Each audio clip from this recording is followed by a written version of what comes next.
year. We're continuing again in Tunisia. Probably we've covered about 120 rabbis from Tunisia already in this huge series. It marks the Hilula of Rabbi Yaakov Houri Z'tl. He passed away actually on the 22nd of Adar. I think it was actually leap year that year, so it would have been Adar Aleph. I believe it was in the year 1929. We're talking about 96 years ago from the time of recording here in 2025. I believe he was born in English year 1863. Now, his father was a famous Kabbalist.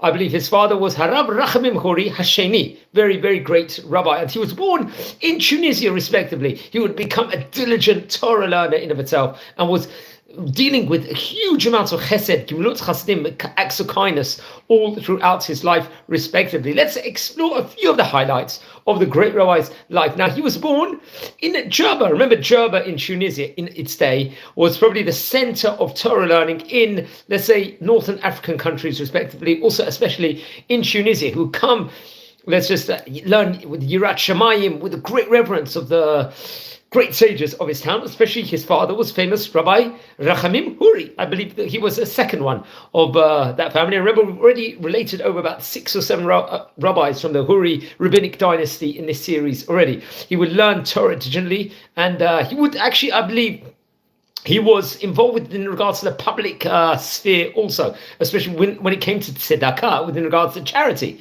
He was also reported over to be a payatan, a poet also. He was an expert within regards to diktuk, remember, grammar in of itself. Remember, a lot of the Tunisian rabbis, even nowadays, are they delve really into diktuk and grammar, Jewish grammar in itself, and incorporate it in the poetry, especially many of the Tunisian rabbis in the 19th, especially in the 20th century. He would, a lot of his piyutim, his songs and poetry would actually be incorporated within regards to various different smachot, chatanot, weddings, to make the chatan and kala happy, the bride and groom, respectively. I think, come what the year 1896, I think it was through the request of his father, the book called the Kiryat Arba will actually be released, a great Torah colossal work, which include various different writings from his ancestors from previous generations. It was reported over. I think eventually his father would actually emigrate to the land of Israel. Remember, towards the end of the 19th century, especially, and earlier 20th century, there was a wave of aliyah from Tunisia to the land of Israel. I think he would actually write a travel diary,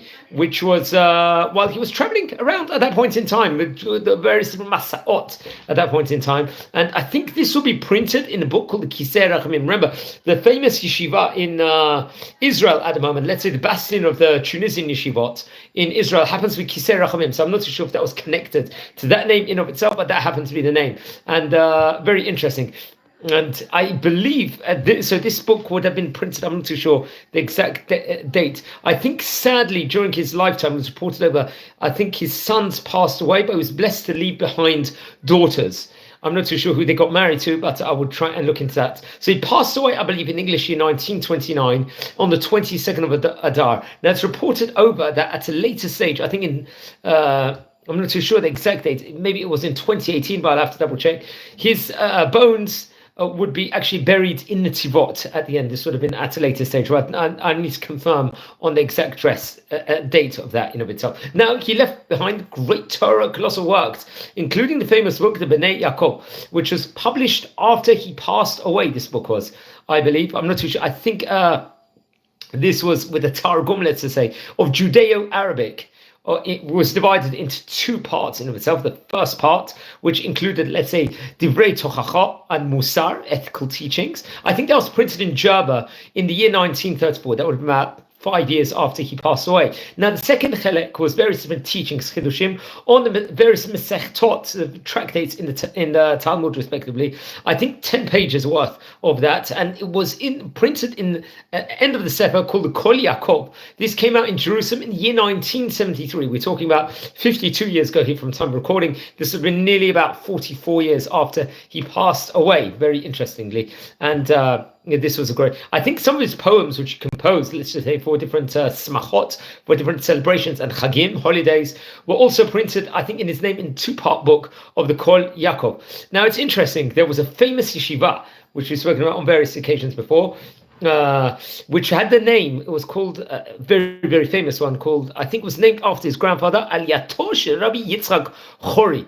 Now, I think after he passed away at one window of time, if I'm not mistaken, it would be renamed after him, calling it the yeshiva, the great yeshiva Talmudic Academy, Aliyot Shel Rabbi Yaakov Houri, after he passed away. So I'm not too sure the exact date on it, or the whole science behind the yeshiva in of itself here on modern day, but he passed away Havbet Adar, the 22nd of Adar, marks his Hilula. Don't forget to light candles in the great rabbi's memory. Now let's just explore a few of his teachings from his book. There's a book, Bnei Yaakov, especially I think on the 6th page, there's a nice phrase that's reported, Melamed Beklal Bikur Cholim Ledaog Leparnasat Bnei Beitam, talking about how we've got to be worried about and visit the sick. It's one of the teachings in his Musar book.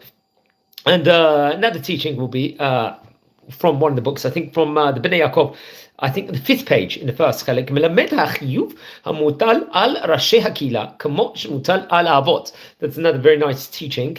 I'm just using this from the Hayomi website. They've got excellent teachings it brings. And another one from the Bnei Yaakov, I think, which is based on the first perek, I think actually on the page 37 over there, but Daf Lamed Zayin, it says, Melamed shekol zman shetzadik ve'il hayu lomdim ma'asav hatovim. The importance of having someone righteous inside the city, ideally at least 10 righteous people. But what we can actually do when there's a righteous person inside the city, to learn from his greatness of the rabbi, the anivut, the chesed he does, the Torah he does, to actually become magnificent from that. And that's another teaching from his excellent Torah work in of itself. Now, friends, we're a community here. We've covered about 820 great rabbis from the Northern African countries and from the Spanish countries, those vicinities inside the series. We're a community here. Subscribe to the channel. If you feel anyone you know is going to be interested in watching any of these videos, share the videos to those people respectively. Wishing you Shabbat Shalom. We're coming just about to enter Shabbat Parashat Vayakel here in Israel, here recording from the city of Bet Shemesh. So wishing you all well here from Israel, and watch over all the previous videos that we've covered in this series here. Take care everyone and have a great Shabbat.